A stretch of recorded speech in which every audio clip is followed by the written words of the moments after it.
to the game to really things start happening. In spite of all the injuries that I've had, my passion for this sport has given me the ability to be able to perform for the last couple of years. Trying to up the tempo. Mysterio. Wearing your mask your whole career. I do have my collection. How many? A little bit over 500. Inducted into the Hall of Fame while you're still active. It was on my bucket list, but for it to have happened then, it was a special moment for me. Custody of Dominic ladder match. That came from Bruce and Eddie. When Big Show had you on the stretcher. Oh, yeah. That choke slam he gave you before was one of the stiffest choke slams ever. Yeah, it was kind of snug.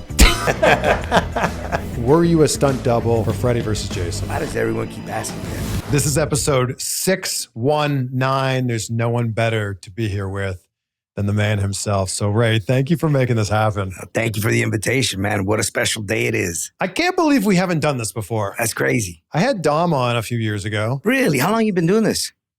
So, I mean, that's a long story, but 20 years of like TV, radio. Yeah. I've had the podcast for 5, and the YouTube channel I started in 2011. Wow. So, Yeah. so I don't know how our paths haven't crossed till That's crazy. right now. You never asked. I would have been there. I asked, and we made it happen. Yeah, that's awesome. And it wouldn't have made sense to have it on any other time. That's beautiful. I love it. So thank you for being here. My pleasure. It's amazing how many wrestling fans know you for 619. They don't even know what 619 means. They don't even know it's the area code in San Diego.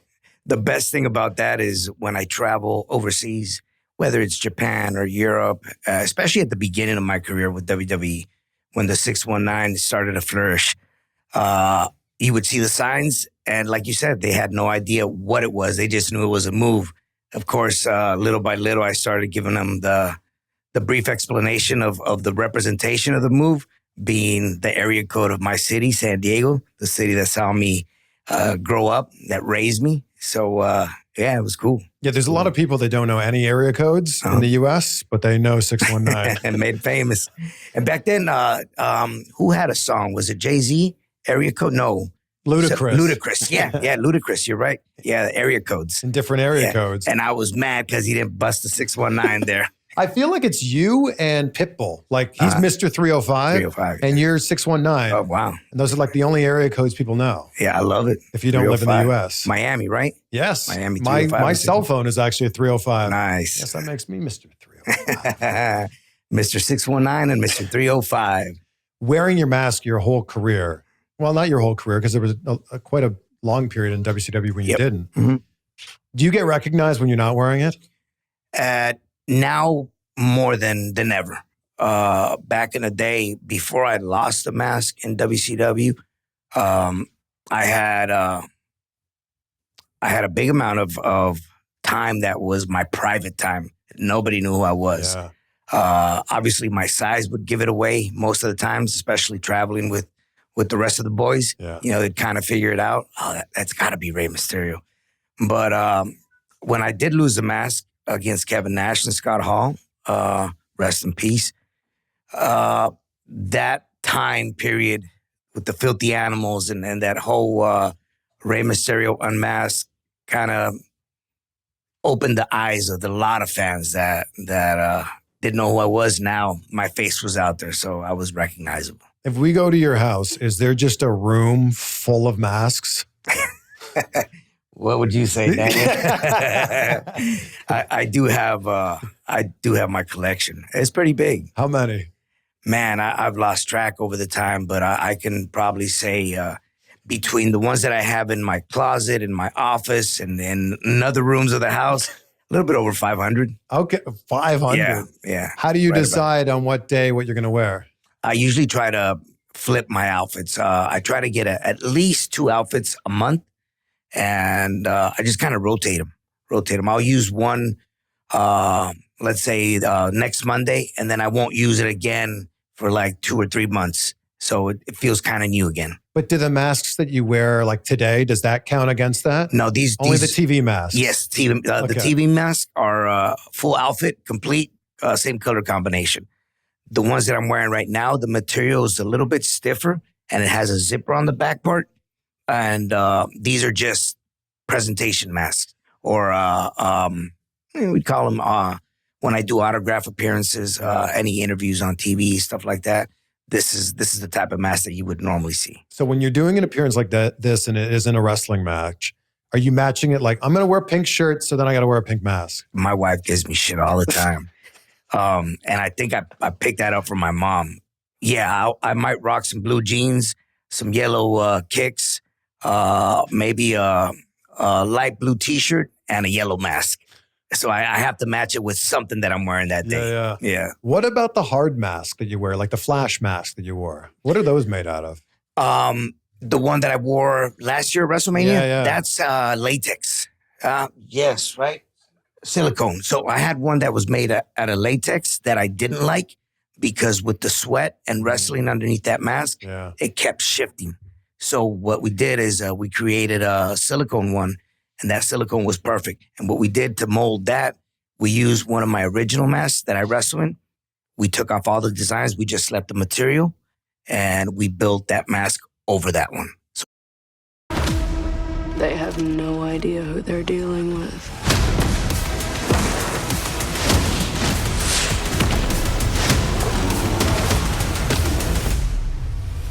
Pre-order now. Style and substance in the GMC Sierra. Work at 0% APR plus 3,100 total value on this Sierra 1500 model. Over that one, so it fits perfect. So when you look at all your masks, each one of them tells a story, right? Oh, I was in a match with this person wearing this match, or a match with this person wearing this one. Do you retire matches or masks? Yes, I do. Most definitely. The crazy thing is I have so many outfits that I've used throughout my career that I won't remember sometimes when I used a particular outfit. But if I have, there's a good friend of mine, Panchito, that he comes over to the house every now and then. And he likes to see my collection. And I'll show him something. He goes, oh, that's the one you used against the Big Show. Like, how do you remember that? I didn't remember that. So particular ones really stand out. Like my first match with WWE on SmackDown, which was against Chavo, that red outfit. Yeah. That one was special. So those kind of outfits do stand out. Did you think Drew McIntyre was going to be World Heavyweight Champion after Clash at the Castle? We'll get back to the interview in just a second, but he was the odds-on favorite to beat Damian Priest, according to MyBookie. That's right, you can bet on WWE PLEs at MyBookie, and if you placed a wager on Damian Priest retaining or Sami Zayn retaining, you would have doubled or tripled your money. Both of them were underdogs. The odds said that Drew McIntyre was going to win and that Chad Gable was going to win. Obviously, neither of those happened. Now, as you know, Money in the Bank is just around the corner, July 6th in my home city, Toronto, Ontario, Canada. Who do you think is going to be Mr. Money in the Bank or Ms. Money in the Bank? Or who's going to win any of the matches that are on the card? When you sign up at MyBookie and use my promo code CVV, you'll get a 50% welcome bonus on your first deposit. The betting lines aren't out just yet. I'd say they'll be out a few days before Money in the Bank, so keep an eye on that the first week of July. But the betting odds are out for UFC 303, June 29th. Place your wager, use my promo code CVV for that 50% welcome bonus at mybookie.ag. What did the conversation sound like when they said to you, Ray, we think you should go without a mask for a little while in WCW? Oh my God. That was one of the conversations that we battled for it not to happen. And not just me, Conan was probably the first one that said, no, you don't understand. There's a history here. Not just the history, but the fact that Ray is marketable with the mask, like the kids, and I just started watching the Who Killed WCW. I actually was following up with episode 2 last night, and I had to turn it off because I was tired, but it took me back to that era, and I wish that WCW would have known how to market the character of Rey Mysterio. Yeah. And it's something that maybe at the time, because there was so much going on and so many big names, I was nobody back then. I was just given an opportunity. But I truly believe that at the end of the day, everything happens for a reason. And it didn't happen in WCW because it wasn't meant to be. As soon as I came to WWE, everything just started happening, fast, moving fast. Funny thing that when I got signed by WWE, I remember going to OVW, training, a week prior to my debut. And somebody came up and asked me, Ray, they're asking what outfit are you planning to use on your debut? I said, well, I was thinking of using this right here. And they were like, what about the mask? I said, I'm not wearing a mask. I don't wear a mask anymore. He goes, no. Vince wants you to come back with the mask. So my idea was already thinking, okay, I'm going to come back with the baggy pants, the horns that I was wearing at the time. Yeah. And they're like, no, we want the old Rey Mysterio. So right then and there, I thought, okay, this is now the time to just kick it back in gear and start moving forward. So when they signed you, that wasn't even part of the conversation. No. They want you to wear a mask. No, believe it or not, it wasn't. Wow. I guess they probably subconsciously thought, well, he's going to come back with the mask. But at the time, I was wrestling without it. So I kind of started getting used to not using the mask for a while. Is it easier to wrestle without a mask? I'm sure you've gotten used to wearing a mask, but it must be different. It was difficult wrestling without the mask the following night after the pay-per-view where I lost it. Yeah. I say this all the time. I felt like I was naked. Like there's some sort of protection that I get every time I put the mask on, whether it's covering up my mistakes when I make them, or just not having the fans see who is behind the mask. And it just felt kind of awkward. But after doing it for quite some time, I started feeling comfortable and I was getting the hang of it. You know, my whole life wrestling with the mask since the age of 14. So it just felt kind of weird. But when it came back, I adapted right away, and I would much prefer wrestling with the mask on, definitely. So what happens when a fan meets you at, say, the airport and you're not wearing a mask and they want to take a photo with you? Back then, it would have been a bit difficult. Like I would have kind of brushed them off and went another direction. Yeah. Now, I don't mind. I really don't mind. They know who I am. In a way, I feel like I started a new trend because obviously when you're a luchador and you've been wearing a mask, you protect your identity. You don't want people to know who you are. You know, that's the whole mystique of lucha libre. Mm. And when I lost it, came back and wrestled with it, and now that fans run into me and they see me, they don't make a big deal about it. Like they point me out and they give me the respect, the props for what I've accomplished. And then they might ask, can I get a picture with you, Ray? I know you don't have the mask. Like even going out of their way to know that even though I wrestle without it and I don't have it right now, can they take a picture with me? And I'm like, yeah. Sometimes they won't ask, and I feel like they want to ask. So I'll tell them, come on, man, break your phone out. Let's get a picture. Yeah. And we'll take a picture together. Do you cover your face at all? I've seen in some photos you put your hand in front of your face. Every now and then I might throw falcons like this. Okay. Yeah. Or it all depends. I do try to protect my face still to this day when I see little kids around. Because that kind of breaks the illusion of is that Rey Mysterio? I don't know. You know, in the ring, I see him with the mask, or on TV, I see him with the mask. He's not wearing his mask. Younger kids. But overall, I try to comfort them with whatever it is that they need so they can leave happy. Yeah, is there a certain sense of like Clark Kent and Superman? In a way, I would think, yes, in a way. You know, it's kind of cool when they have no idea and they kind of try to figure it out. And that's when I leave them with the question mark. I don't even bother on saying, yes, it's me. Or sometimes they'll ask, and Daniel's been through one of these. I don't think, no, that's not you, right? Who am I? Well, you know, I'm a big fan of wrestling, but I just, are you Rey Mysterio? And then I'll break it out. Yes, I am. Those are cool moments. Franklin University makes it possible. Time has come, make a break from historical. Set a course on a path to the magical.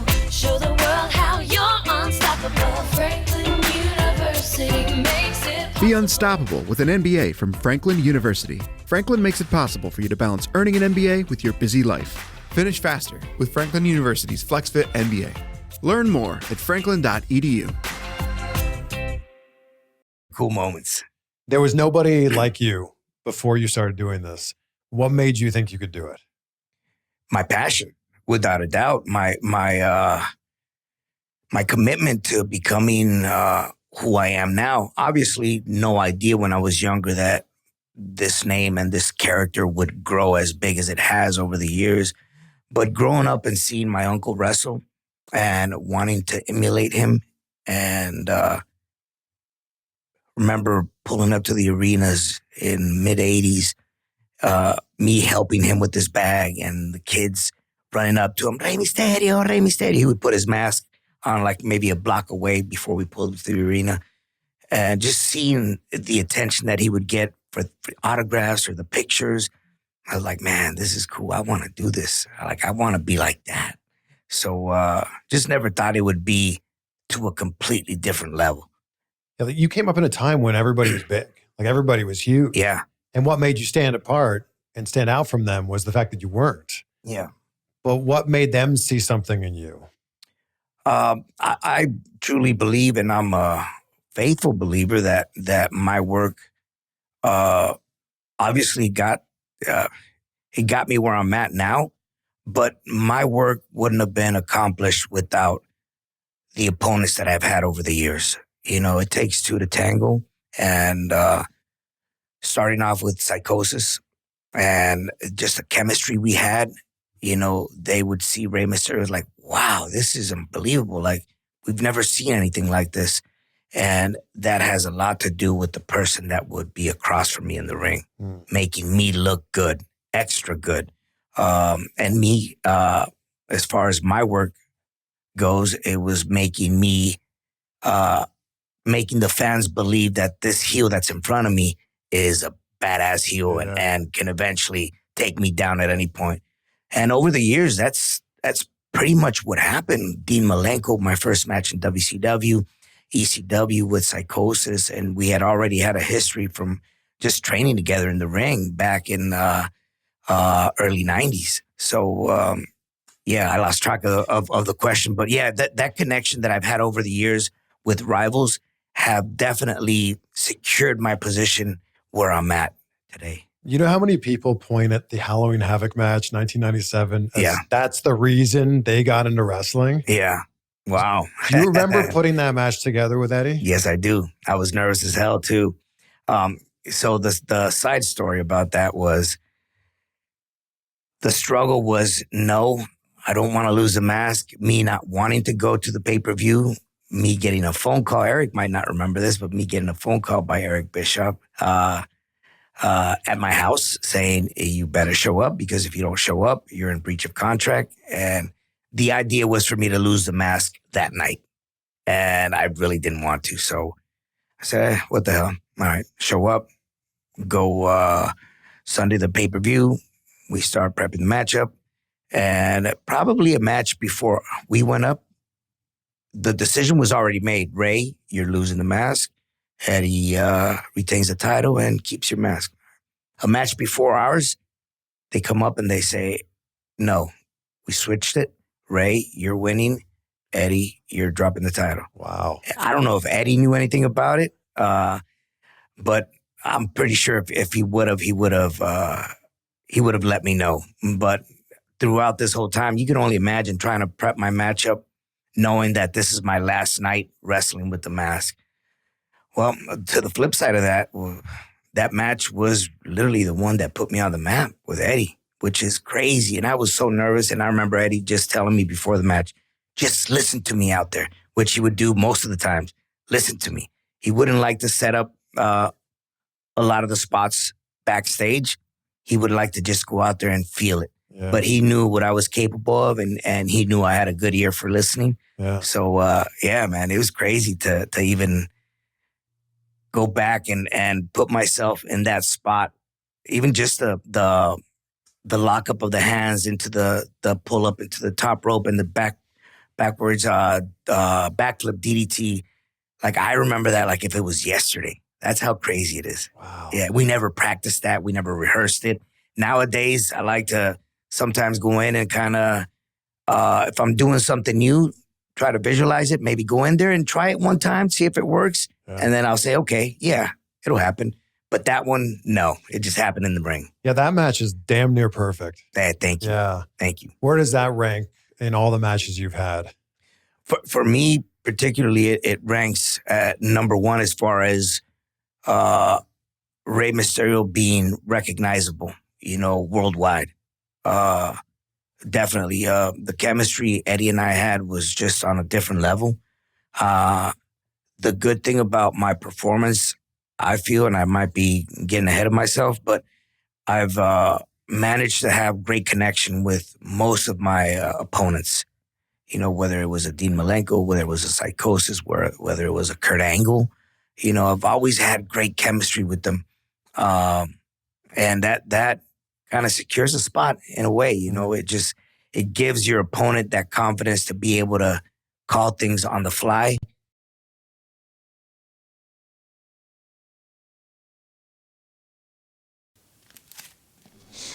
With Ashley's next-gen Nuvella Performance fabric, you can relax. These pieces are easy to clean, and some styles feature machine washable covers. Discover next-gen Nuvella at Ashley.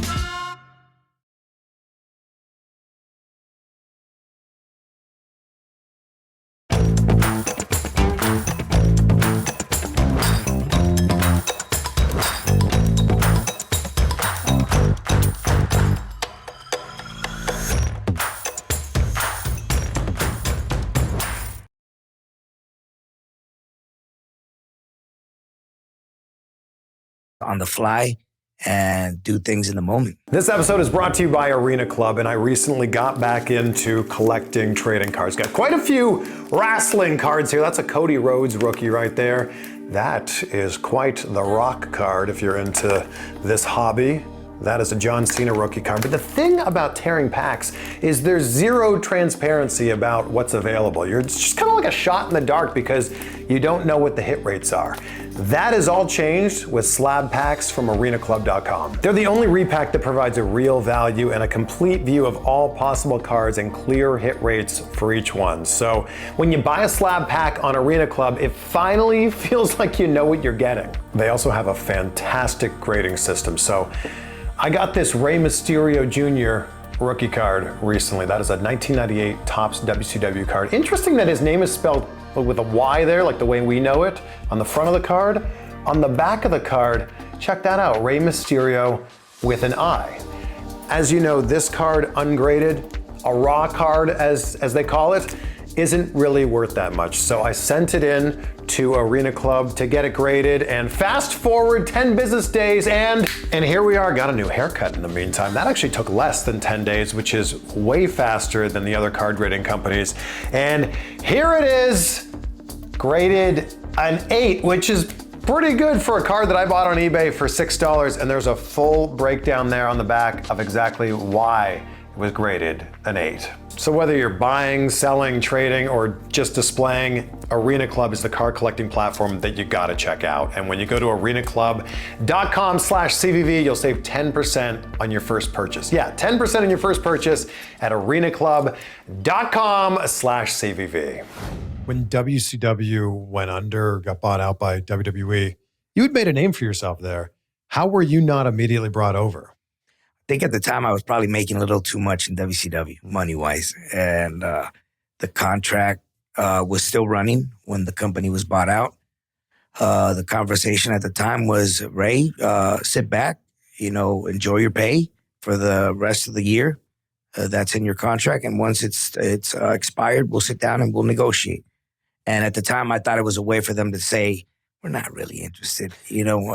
I truly, that's what I thought, because I had always heard that too small, definitely too small for WWE, and that it wasn't going to happen.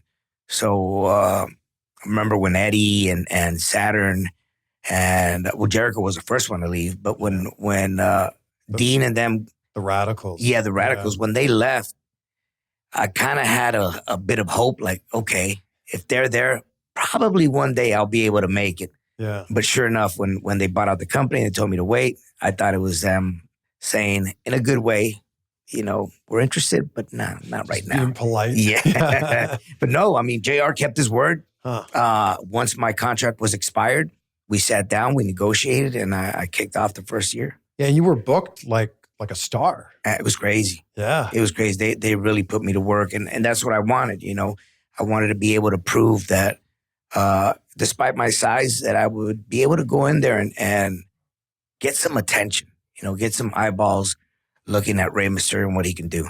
When did you start to realize that because of what you were doing at your size, you were really helping to influence younger wrestlers who might have been able to go, hey man, I'm not that big, but if Rey Mysterio can do it, then I can do it. That's crazy because I never really took the time to sit back and reflect on moments like that. Not until I ran into people like Ricochet, who, when I first worked against him in Lucha Underground, we had a chance to talk and just him telling me, bro, I grew up watching, like I wanted to be and do stuff like you. I believe he said 3 guys. I know Rock was one of them and myself was the other. I can't remember the third person, but to hear someone of that level say, bro, because of you, I'm doing this and I've always wanted to do this. When I saw you the first time, your size, everything you were doing was like so freaking cool. Yeah. And stuff like that kind of makes you sit back and view the big picture. Like, wow, that much of an impact and an influence I had. Not just on him, but on many that are still doing it right now. Yeah. That are getting their names to the top. Working hard to eventually, have a status that I probably started getting when I was growing up in WWE. You've done so many things in the ring that people hadn't seen before. Yeah. Like, how'd you learn you could do the 619? So that move, the first time I ever saw it was from a wrestler that I grew up watching in Tijuana. He used to be one of my uncle's partners. His name is Super Astro. And he was probably about 5'1", 5'2", very stocky. He had like a Mighty Mouse built to him. And he would haul ass and just swing through the ropes, nobody being there. He would just swing and kind of fake dive to the floor and the opponent kind of like just move out of the way. But when I saw it the first time, I'm like, oh, this is so cool. And then surely enough later, when I started to get into Japanese wrestling, I saw Tiger Mask. And I believe he was probably the first one to start doing it, if I'm not mistaken. And then one of my good friends, Damien 66, said to me one day, why don't you do that move, but put your opponent against the ropes and swing your legs around and hit him, connect. Like, oh, that sounds cool. Sure enough, I started doing it, started to get a reaction. And the name at the time behind that move, I kind of picked up off of Stone Cold 316. I said, let's put a 619 here. Yeah. So that's how it all came about. There's so many of those moves that you've done like that where you do them and people hadn't seen them before. What's the thought process that usually goes into figuring something out for the first time? Big dinner box, 8 wings, 5 breadsticks, 2 pizzas. Big dinner box, 8 wings, 5 breadsticks, 2 pizzas. Everybody wins. Get what you want, get what they need with a big dinner box. Only from the Hut.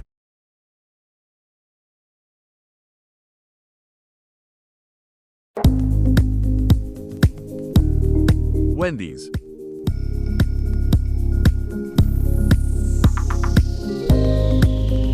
Install it now.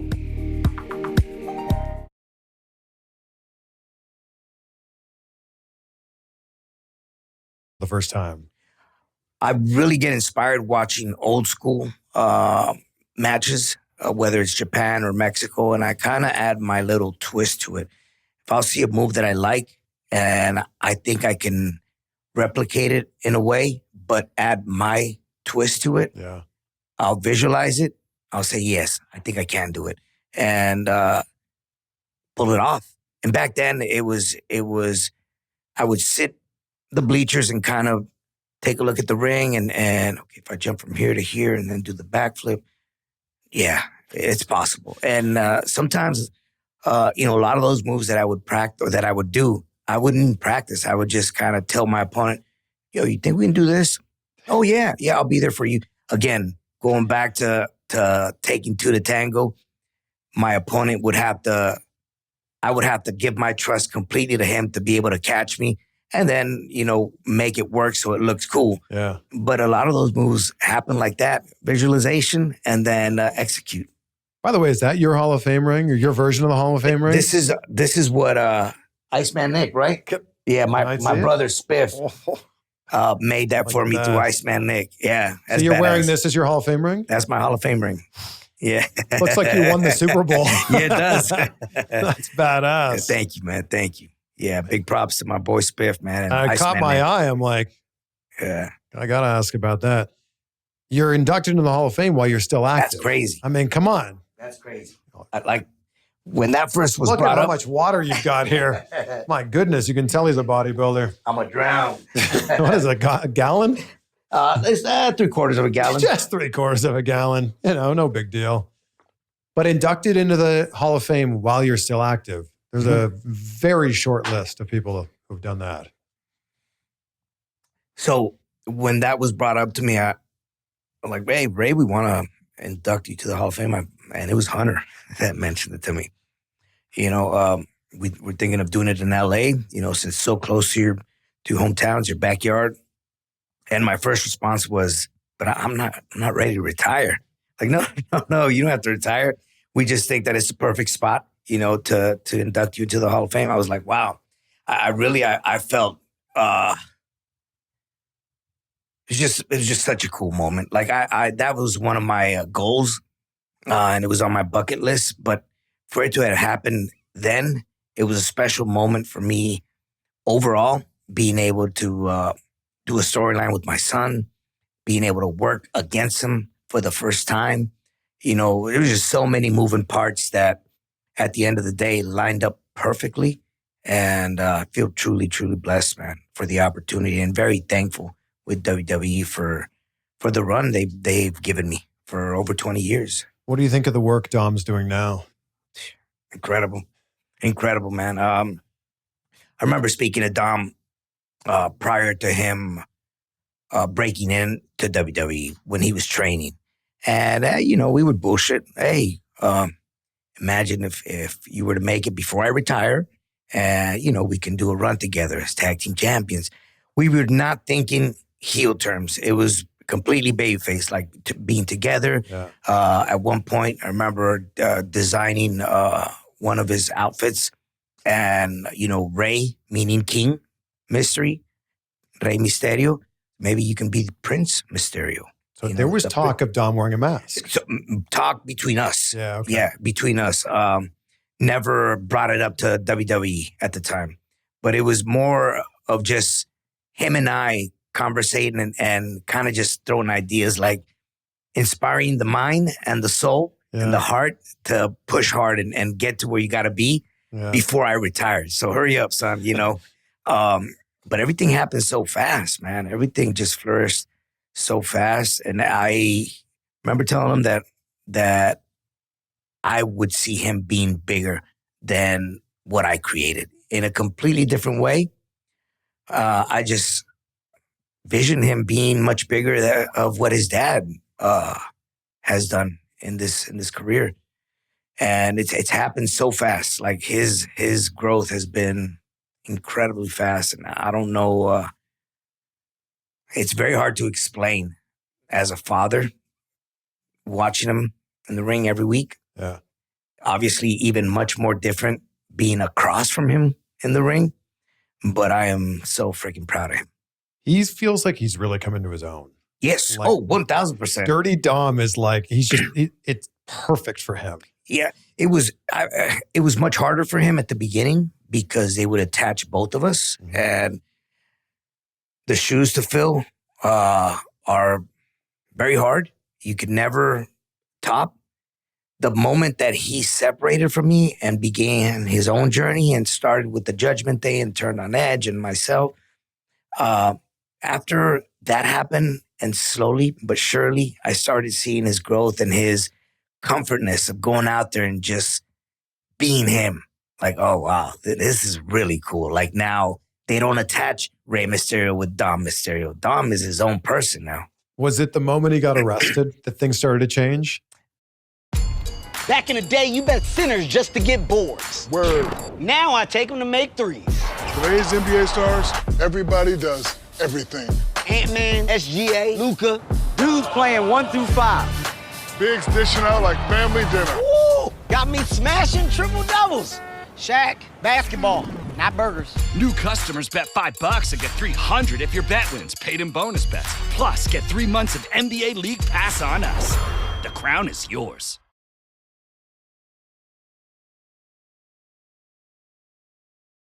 To change?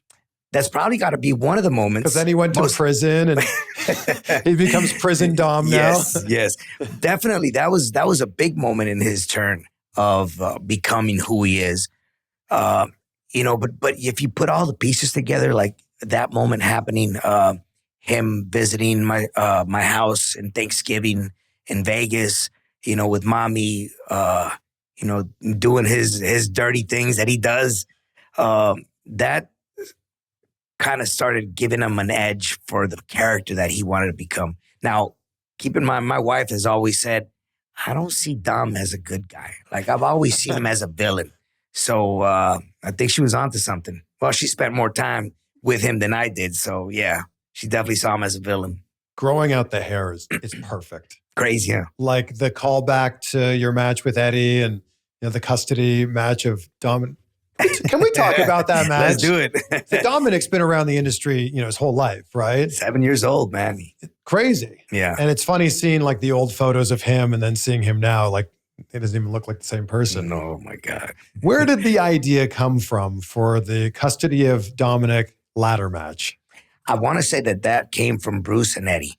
And I don't know if somebody else had some input in it, but when that idea was brought up to me, and I said, sure, that sounds cool. Let me speak to Dom about it. And Dom, from his understanding, always been a little bit shy, timid, especially back then, younger. But when he knew that money was involved, he said, yeah, I'm down. I'll do it. I'll do it. But Eddie spoke to him. I know Bruce spoke to him as well, which is crazy just to even see so many years passed, and now Bruce being there and talking to Dom and Bruce kind of telling him, okay, this is what we're going to have going on for the next storyline. I can't imagine what Bruce feels when he speaks to Dom when he spoke to him when he was only 7 years old. That's got to be such a cool feeling. Yeah. How do you talk him through that moment? Like, all right, you're going to be a pivotal part of this. I don't, being a kid, sometimes you don't take in consideration how important or how this is really going to work out. It was just minor details.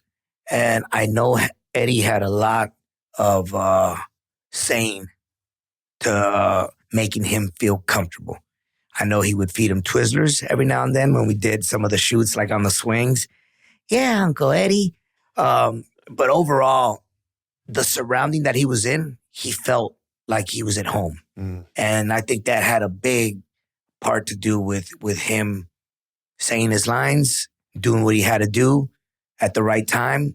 And you ask yourself now, why is he becoming so good so fast? Well, he's been around for so long, man. It's just insane. I feel like we might be setting up another custody of Dominic ladder match. Liv Morgan and Mommy. I feel like this thing writes itself. I always ask myself this question, and I like to every now and then kind of just let my brain just wander off. If Eddie would still be here in this scenario with Dom being who he is now, like I can't even imagine the kind of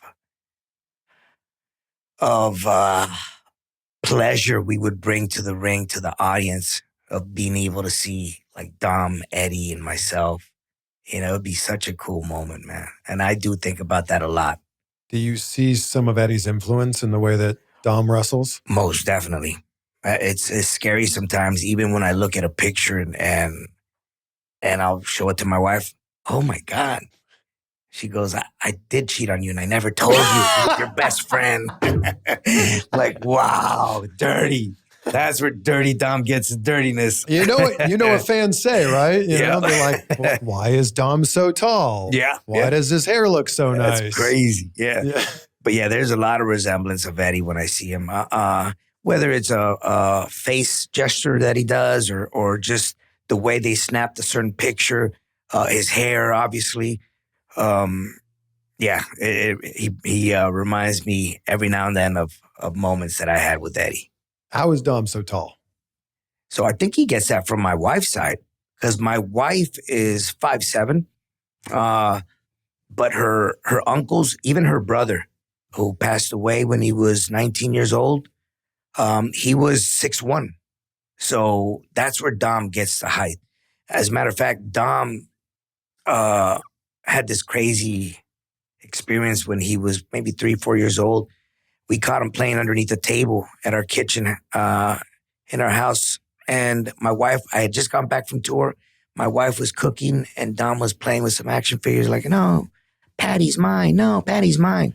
And we're like, Dom, what are you doing? I'm playing. Who are you playing with? My uncle, Teto.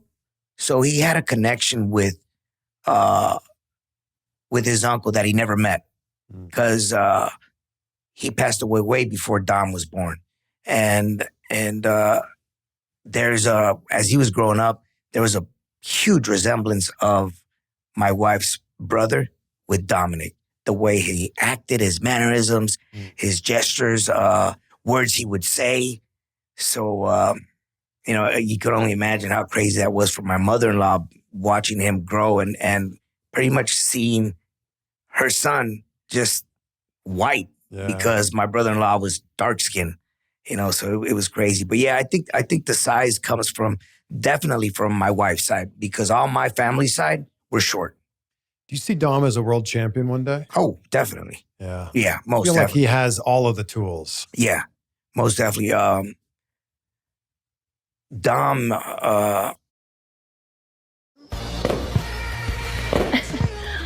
Did you do this? It's only for you. He gave you his grandmother's necklace? You know that's a big deal, right? Yeah, and I don't know, last night I just kind of felt like I was at Disneyland. We made you feel like a princess. Aw. Not fireworks for me. I can't. Wait, what? Nicole?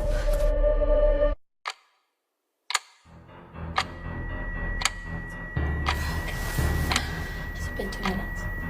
Almost. Okay, wait.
Block Blast Puzzle Games. Play now.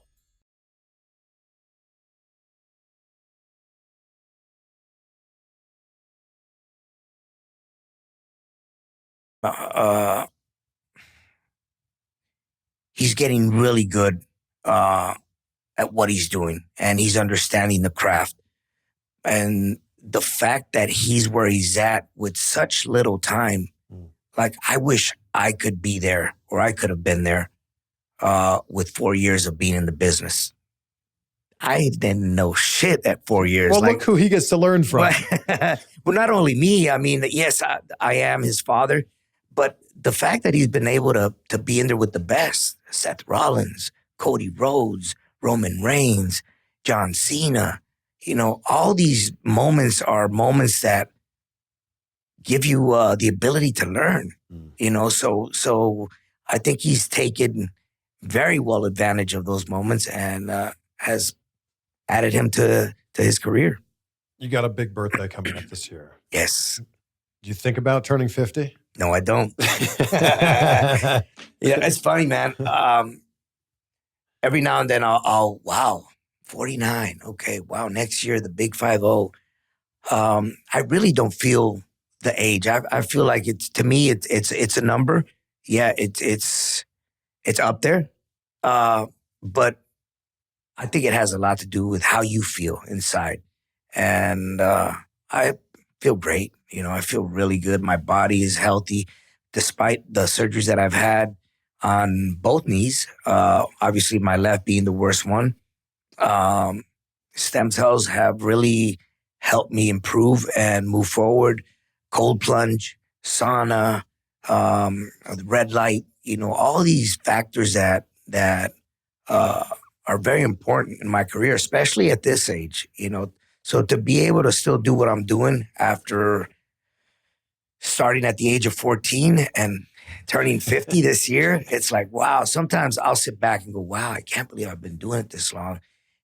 But I feel good. How am I going to feel 2 or 5 years from now? Is it going to be the same when I'm no longer doing it? Yeah. Those are the questions. Do you think about how much longer you want to do it? I don't until it's being brought up. And when my wife brings that up, that's when I pause and I don't know. I don't know if I want to do it another 2 years, 3 years. I kind of listen to my body and my mindset, especially my mindset, because my body's been feeling great.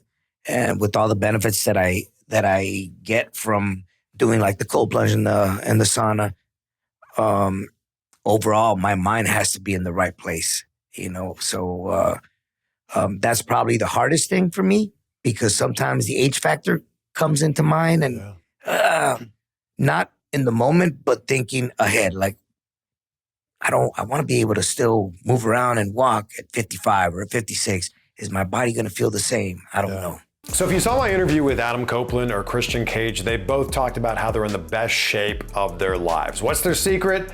It's planking, and they both came together to design a product that makes this exercise comfortable, functional, and fun, and it's called Pure Plank. And the best part about it is you can start planking in just 3 minutes a day. I've been doing it every day, and I can tell you Pure Plank is such a good workout. Pure Plank's signature soft rubber padding ensures that planks are comfortable no matter how long you hold them, and their handles guide you into the perfect plank position every time with optimal body alignment. Look, the problem with planking is that it's boring and it's uncomfortable, and Pure Plank has solved that with the mat and the handles. And when you grip onto those handles, you can really feel the burn. Plus, they have an awesome app which gives you a wide variety of different exercises. And they were kind enough to create the discount code CVV for anybody watching this that wants to save a little bit of money. So click that link in the description or in the pinned comments and enter the code CVV to save yourself 10% at gopureplank.com. That's the code CVV at gopureplank.com. I feel like a lot of people thought your match at WrestleMania 39 against Dom was going to be it. Like, Dom wins and whatever, like that's it, Yeah. And then we're grateful. We're so grateful that you're still doing this thing. Thank you. With WWE doing so many international PLEs, it feels like things are going to line up where maybe you do something in Mexico. Like, that would be huge for Rey Mysterio to wrestle on a PLE in Mexico. Oh, that would be awesome. We haven't done one in Mexico. We've done events, we've done a TV, but we haven't done a PLE. So I think that would be most definitely a very exciting time for not only the fans, but for me to be able to go back to where I once started and give them something special, even if it's the last one. Like, I would love to close off, in Mexico, if that were to happen. Is it against Dom? I mean, why not, right? That seems like it makes sense. It would be perfect. I mean, hell, if you want to get even dirtier, you can throw Dom in there, maybe, a Santos Escobar and myself, and the loser either takes his mask off and retires or shaves their head off and retires. Ooh. Maybe a 3-way dance. I don't know. I mean, there's so many ways we can go. Yeah. But just keeping in mind that let's give the fans in Mexico lucha libre style match, where there's something on the line that they've seen for years and years. Yeah. I can't believe you've never worked as a heel in WWE. Yeah, that's crazy. Huh? Were you ever close? I think the closest I've gotten was the Filthy Animals. And that was not even a heel, it was just us being ourselves. We really had no direction at the time on what we were doing. So, and the guys that would always hang out were us, Eddie, Disco, Conan, Hoovy, myself. So why not create a group? Billy Kidman as well. Yeah. And that was like our thing. Disco would always say after we'd party, probably come in like at 5, 6 in the morning. And like, what time did you get in last night? I got in at 2 a.m. What time did you get in? Oh, we got in at 8 a.m. Oh, you filthy animal. So that's where the Filthy Animals came from. Did you ever come close in WWE? Was there ever talk about you turning heel? I remember bringing it up one time when Dom and I were working together. I brought it up to Vince, and it was brief. Like, shop bestsellers at Ashley, where no matter what your holiday traditions are, you're always at home. Whether you're rearranging our modular seating to create the perfect cozy space or decorating with your own festive flair, shop holiday deals and make lifelong memories with Ashley.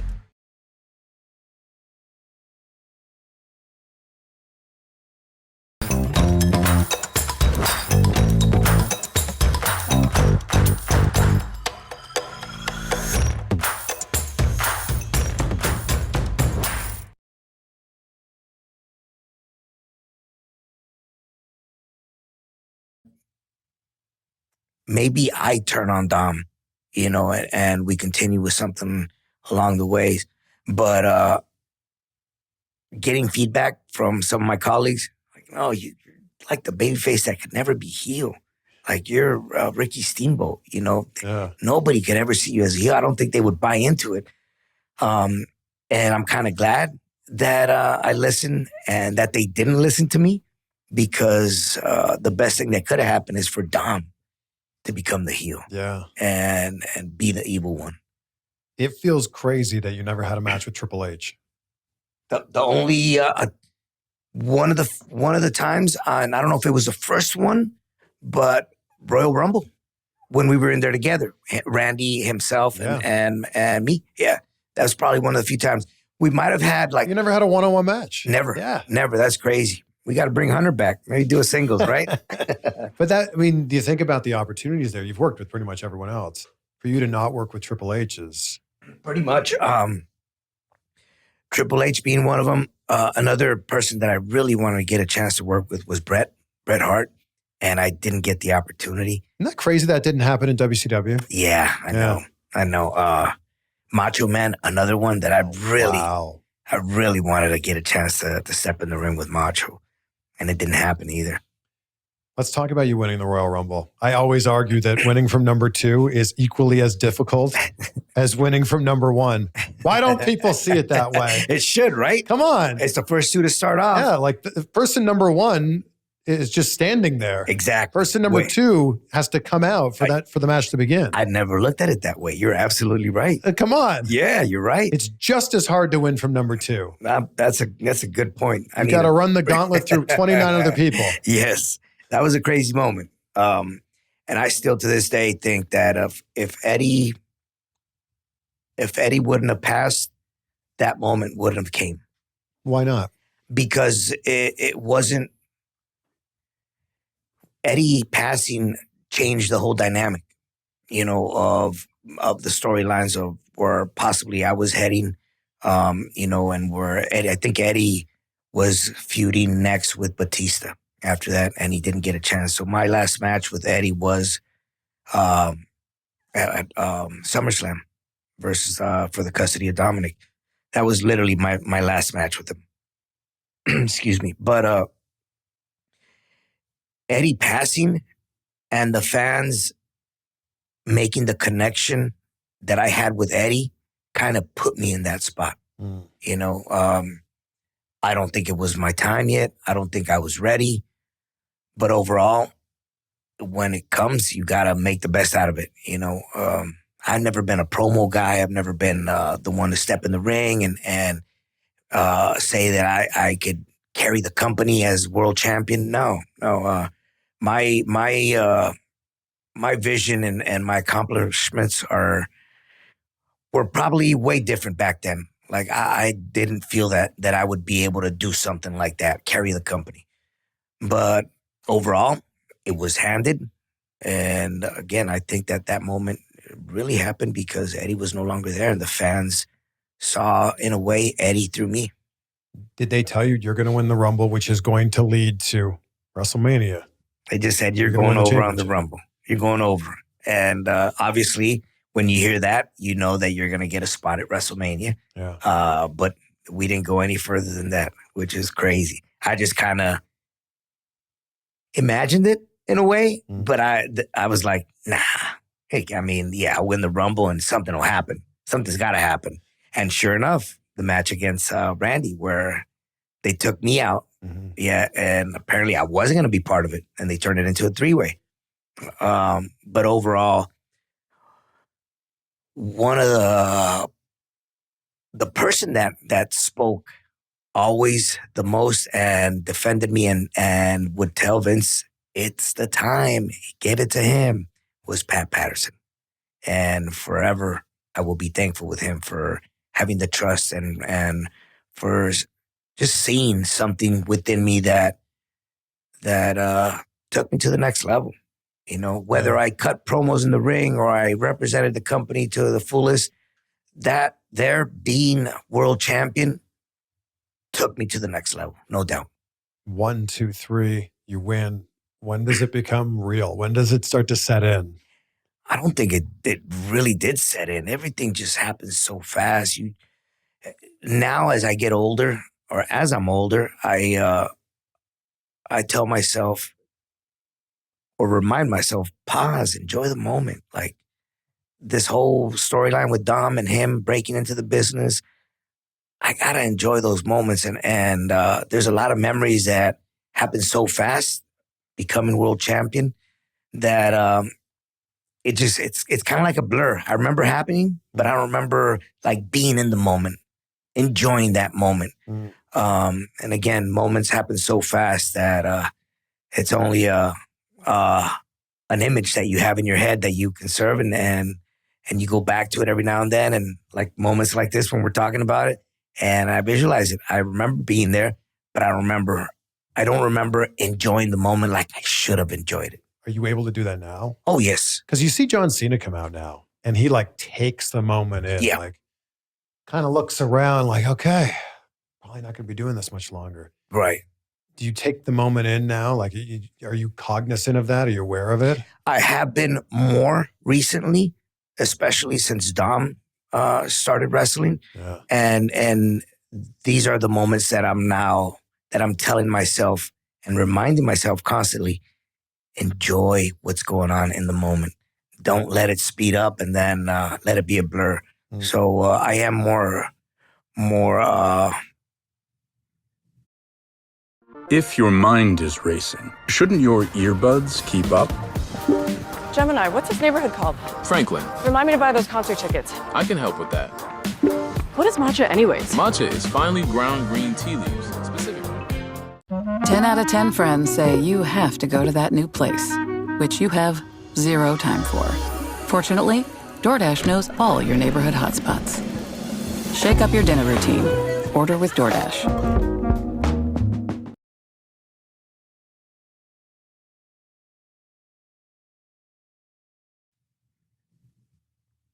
My vision is set, and I enjoy now moments more than I used to from back in the day. Most definitely. I want to talk about some of your most memorable moments in your career. One of the ones that pops up all the time is you doing chin-ups in the back and the locker breaks. Yeah. Well, I remember that happening, and I remember they kept that moment for a blooper section, and they did show it at a blooper section. And John Cena says something like "golly gee" or like something so silly like that. Did you ever see the real cut of that? Yeah, not the one where I fell, but what needed to happen prior to that. Yeah, so definitely caught Edge and Cena off track. Me pulling up, doing some pull-ups there. I don't know what happened. I don't know if it was too weak or you're what. too strong. Nah, man, I was a little bit heavier back then. But yeah, good moments, man. These are moments that I go back and watch, And I remember being there. I remember enjoying the moment. I remember being there with John and with Edge. And again, when you get to step in the ring with superstars like Cena and Edge, you know, these are moments that I do. At the time, I did feel very special to be able to be in that spot. First time I wrestled Undertaker, I remember coming out first, being in the corner, just kind of crouching down and enjoying Undertaker's entrance. Lights dimming down, the smoke, him walking slowly, like, wow, this is really happening. Like, yeah, this is so freaking cool. I remember cringing when Big Show had you on the stretcher. Oh, yeah. And just like a baseball bat hit you up against the ring post. We were just talking about that on Monday. I think Dominic was making fun of it. But anyways, I remember going over that, and Big Show and production team were like, is that possible? Yeah, it definitely is possible. We just never thought of what would happen after he swung. There was no way that he would be able to swing and hold on like if it was a bat. No, the weight, as soon as that hit, it went down. And it went down with my arms strapped to my side, head first. Hey, you landed on your face. Crazy moment. Really crazy. What people don't talk about is that choke slam he gave you before was like he did that like you owed him money or something. That I don't remember. Really? Wow. Oh, was it high? It was high, and he follows through like he's trying to put you through the ring. But Big Show was always, he's like a big teddy bear to me, man. He always took great care of me. Always. I mean, we've known each other since WCW. So we just had a connection and a bond that's been incredible. It might be one of the stiffest choke slams ever. Really? Yes. I got to go back and watch it. I'll show you right please. now. Okay, let's watch it. And I'll tell you if it was stiff. Hey, okay, you tell me. Let's see it. So it's, let's see. We'll type in Rey Mysterio and Big Show. I love that you're going to watch this here. I can't believe you don't remember it. That was the thing that put you on the stretcher. Well, the thing, because the stretcher just took over that night, that I forgot completely about the choke slam. Oh, the choke slam is violent. So here it is. Surprised that ain't the title of the video is Big Show decimates Rey Mysterio. So hold on, let me get to that part of the match here. Have you had Big Show on here? It's been a while. Yeah, okay, but you have. It's been a while, but yes. That guy's fantastic. Oh, man, I love Big Show to death. Okay, so here, you grab that.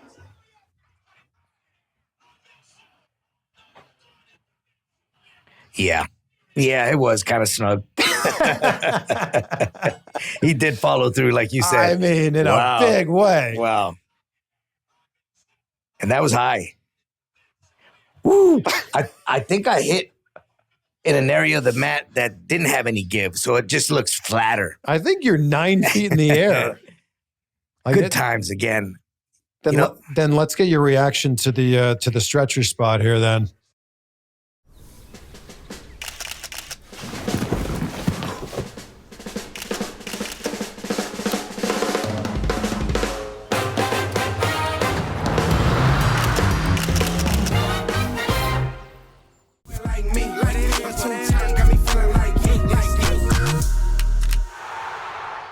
Spot here then. It looks like you're making sure, like, please make sure I'm like in there.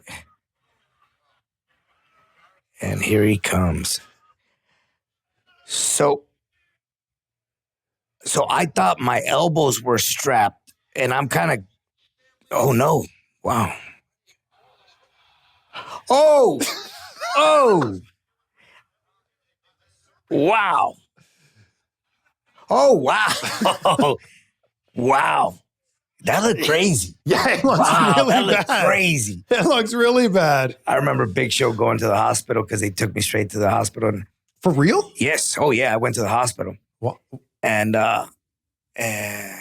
remember Big Show was outside of the room that I was in, and he wanted to come in and check and see how I was doing. And he walks in. I was like, and he was tearing up. Like, Ray, I'm sorry. Are you okay? Ray, I'm sorry. The nurse left. And obviously back then, I did have a bit of an issue with painkillers. So when the nurse left and it was just us, I said, I'm okay, Big Show. Just trying to get something for my pain. The other big one is when Kevin Nash throws you like a lawn dart. Yeah. That like he threw I just recently saw that last week. Yeah. He throws you like you weigh 30 pounds. That's crazy. I was probably like $130 back then. This was WCW, Yeah, right? The WCW, beginning, yeah. Yeah, that was the night I became Cruiserweight champion against Dean. What a night. Wow. I still remember the moonsault I did, and Dean was, I believe, on one side, and I jumped to the other, and I landed nobody there. Yeah, again, these are all moments, man, that are very special. Highlights of my career that I go back and reminisce and think, wow, like all these moments that happened that build up the person that I am now. Dude, you got thrown off a building. God, yeah, man, I'm still here. I'm alive. How? I'm alive. We've done some crazy stuff. That was wild to see. Yeah. And I get it was during the pandemic and things were a little bit different, but yeah, that was, I remember being like, did Rey Mysterio just get thrown off a building? Crazy moments. That was during the pandemic, and I believe we shot that at the headquarters in Connecticut. Yeah. That whole match was crazy.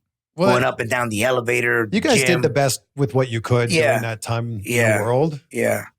It's crazy to go back and think about that, right? Those moments. Oh, man. Being locked up in the Performance Center, doing shows in front of TV screens, monitors. Yeah. Wow. Wild. Yeah, very wild. That's Dominic's first match. Yeah. No crowd. His very first match is in WWE. That's crazy. Like there's the only other one I can think of off the top of my head is Logan Paul. Like on TV in front of a crowd. Like yeah. You know about that story, right? He so they spoke to him on the side and they told him what they wanted to do. Then he came up and spoke to me. He goes, Dad, what do you think? About what? He goes, well, they want me to do a match with Seth, at I forgot what the paper was. SummerSlam, I think. I think it was SummerSlam. You're right. And he goes, what do you think? I said,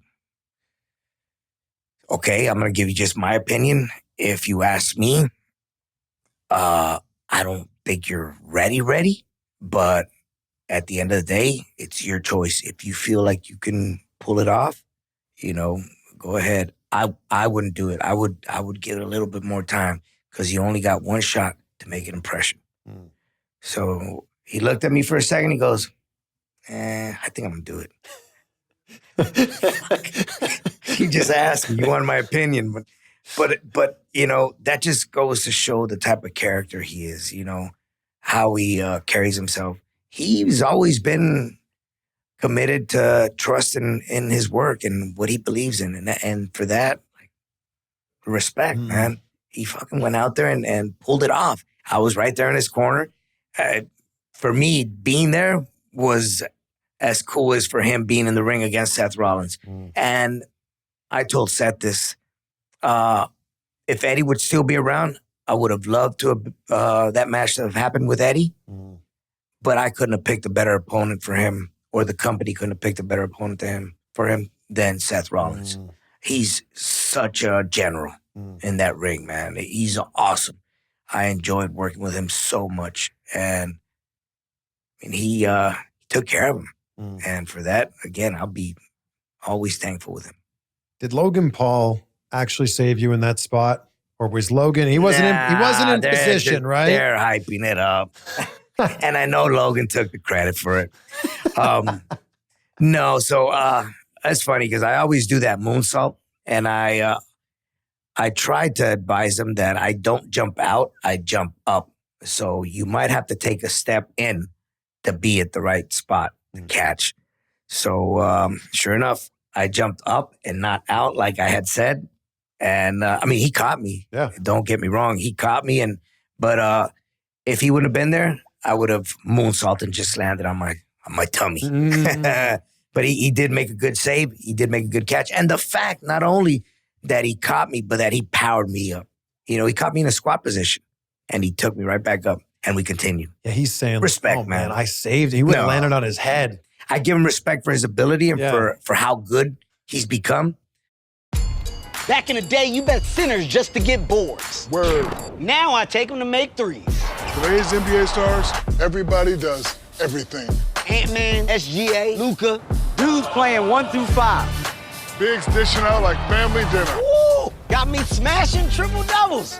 Shaq, basketball, not burgers. New customers bet $5 and get $300 if your bet wins, paid in bonus bets. Plus, get 3 months of NBA League Pass on us. The crown is yours.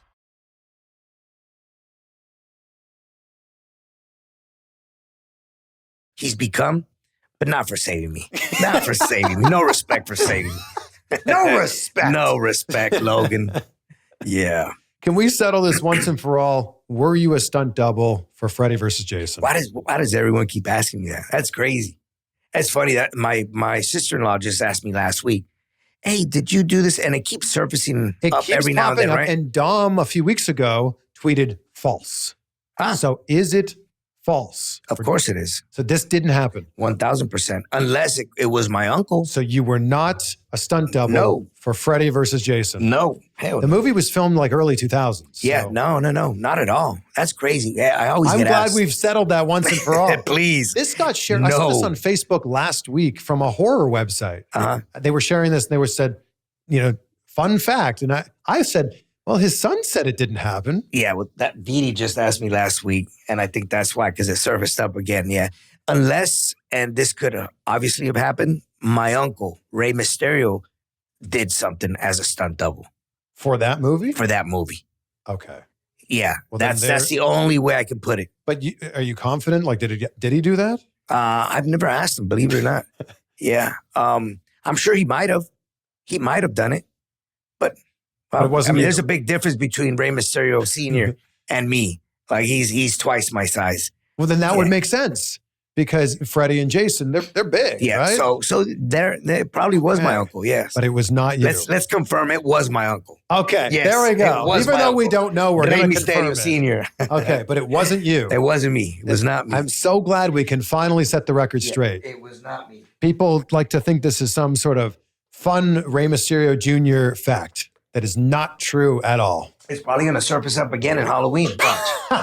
And then everybody's going to link back to this exact interview. And say, oh, it wasn't him. It wasn't him. It was not him. It was maybe, possibly, probably his uncle. My uncle. But we're not sure. Maybe text me later and let me know. Me. I'm free. It wasn't me. Not Rey Mysterio. Are there any other rumors you'd like to squash? We'll squash that one now. I think we're good now. Once that one's out, we're good. When you look back at your whole career, how have you been able to have the longevity that you've had? I truly believe that my passion for this sport has given me the ability to continue and keep pursuing my goals. And on top of that, despite of all the injuries that I've had and surgeries, modern medicine has definitely helped me out along the way to be able to learn a little bit more about stem cells and like all the positive results that are out there with Normatec, the compression boots for your legs, for your arms, for your hips, massage therapy, like all these avenues that you can take to stay consistent, and I think that truly has helped me out over the years. I've been doing stem cells since 2012. Like, when it first started to rise here in the States, and obviously done a couple treatments over the years, but I truly believe that over time, that has given me the ability to be able to perform like I've been performing for the last couple of years. It's amazing everything you've accomplished. It's been a hell of a career. Thank you. And the crazy thing is, it's not over. That's crazy, yeah. And as a Hall of Famer, I don't think there's been a Hall of Famer that has been inducted and is still performing or has been performing. Or is there? I could be wrong. Edge. Edge is the only But one. he obviously was inducted because he thought his career was over. Uh-huh. Yeah. So, yeah, I mean, I don't mind sharing the spot with Edge. I love Edge. So, yeah, that's awesome. But no one We're that's the only inducted ones. while they're still active in their career. I'm the first. I mean, I'm not a historian here, but I believe so. I think it might have been just Flair before his last match where he got inducted and then he retired the next night. Yeah. But overall, man, I'm truly thankful and blessed to be able to be in that position and to still keep doing it. It's like when you talk about first time things that have happened, being like the littlest guy in WWE at the time or WCW, being able to do the things that I've been doing over the years, being inducted into the Hall of Fame and still doing it, you know, all these moments are valuable. You know, they're when they ask you, you know, how do you want the fans to remember you by? All these things that I was able to be the first one to do it and that I enjoyed doing it very much. You know, the word booyaka is attached to your name forever. Yeah. Booyaka. Wow. And I never asked Mad One. I use Shipt same-day delivery to stay connected with my sister during the holidays. She lives across the country. Shipt has tons of stores to order from. Groceries from Albertsons, crafts from Michael's, even pet supplies from PetSmart. The list goes on. So when we have long-distance movie nights, I turn to Shipt to get face masks, snacks, and everything else we need delivered to her and to me same day. Download the app or visit Shipt.com. That's SHIPT.com. Mad One, the creator of the song. Well, actually, I did ask him, but then I heard that phrase in Dr. Dre song, booyaka. And the way it was explained to me, booyaka is a way of saying like, bam, like in your face, boom. Yeah, so I don't know if you had any idea what booyaka meant. No, I didn't. I had no idea. There we go. You've had so many great entrance themes. Yeah, thank you. Who's that jumping out the sky? R.E.Y. Mysterio. Here we go.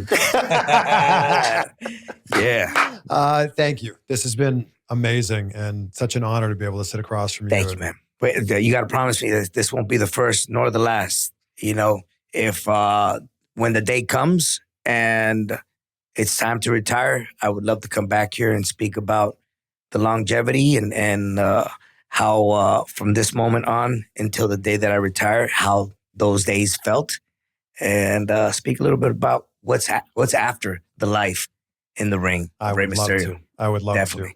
I end every interview talking about gratitude because it's such a big part of my life. Ray, what are 3 things in your life you're grateful for right now? Oh my God. I'm thankful with God for the wife that he put in front of me, because without her, I would not be where I'm at today as the athlete that I am, as the father that I am, as the man that I am. You know, she has molded me into this person that I am today. I am thankful with life because of all the surroundings that I'm able to take care of my loved ones and protect them as much as I can with my ability. And overall, I'm thankful with the love and the gratitude that I've received over the years from the fans all around the world, from day one until today. You know, people that saw me for the first time that are still watching me now today, and they followed my career. And it's unfortunate that I will possibly never get a chance to meet them in person, but I do want them to know that I'm very thankful for believing and for loving what I do, because what I do at the end of the day is for all of them. So good. Thank you. Thank you, sir. Thank you. Thank you very much. Appreciate you. Yeah. I love it. It's nap time. What if your dreams could become reality? The Sandman can make your dreams come true. This can't be happening. This is totally happening. From the studio that brought you K-pop Demon Hunters We can save our family if we find the Sandman. comes a brand new animated adventure beyond anything you could ever dream. Jetpack, six-pack, fist of dynamite? What a weird kid. In your dreams. Rated PG. Only on Netflix November 14th.